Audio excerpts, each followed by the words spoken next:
So before I dive deep and explain everything in details, here is how I use all these settings to set up my camera. The camera I'm using is the Lumix GH5. When I get in the menu, the first thing I set is my resolution. Mostly I shoot all my videos in 4K or Cinema 4K, which is 4096 by 2160, or Ultra HD, which is 3840 by 2160, which is also called 4K anyways. When it comes to frame rate, if I'm shooting a music video or my performance clips, I shoot at 24 frames per second. Same applies to when I'm shooting a talk show or speeches during a wedding. I shoot all those kind of clips at 24 frames per second. Usually anything that is happening at a normal speed. If I have intentions of slowing down some footage or B-roll clips, I shoot at 60 frames per second. The recording format I use is MOV. It is the highest quality from this camera, and the bitrate that I use, sometimes 400 megabits per second, but most of the time I use 150 megabits per second. The picture style I normally use is Vlog-L, especially when I'm shooting music videos, because I like to color grade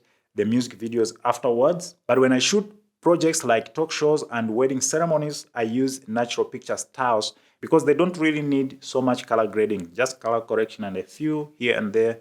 The picture looks nice. But sometimes, even when I shoot music videos, I create my own custom picture style. Mostly I set mine like this: contrast to -5, sharpness to -2, noise reduction to -2 as well, saturation to -2, and hue to 0. This is when I don't want to do so much heavy color grading, or maybe there's a particular look that I'm going for that I can achieve even without shooting with a flat picture style. When it comes to exposure, I usually set my shutter speed to 1/50th of a second when I'm shooting at 24 frames per second, and 1/20th of a second when I'm shooting at 60 frames per second. I usually keep my ISO under 400 since my camera begins to produce noise or grainy footage above ISO 400.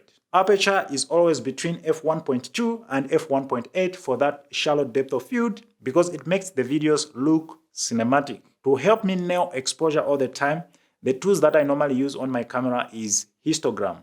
On my camera, when the exposure is not right, the histogram is yellow in color. When it is correct, it turns white. Very helpful. I use the histogram alongside the zebra stripes, which shows zebra stripes on the parts of the image which is overexposed. Just to help me see everything better, I also use an external monitor since my camera monitor is too small, and sometimes when I put my camera on the gimbal, it is hard to look at the monitor. Lastly, I also use variable ND filters when I'm shooting in direct sunlight and I want that shallow depth of field. Alright folks, those are some of the settings that I use for my videos in summary. And if you have purchased this course, you will find a detailed explanations inside the course. This is it. See you in the next video. Peace.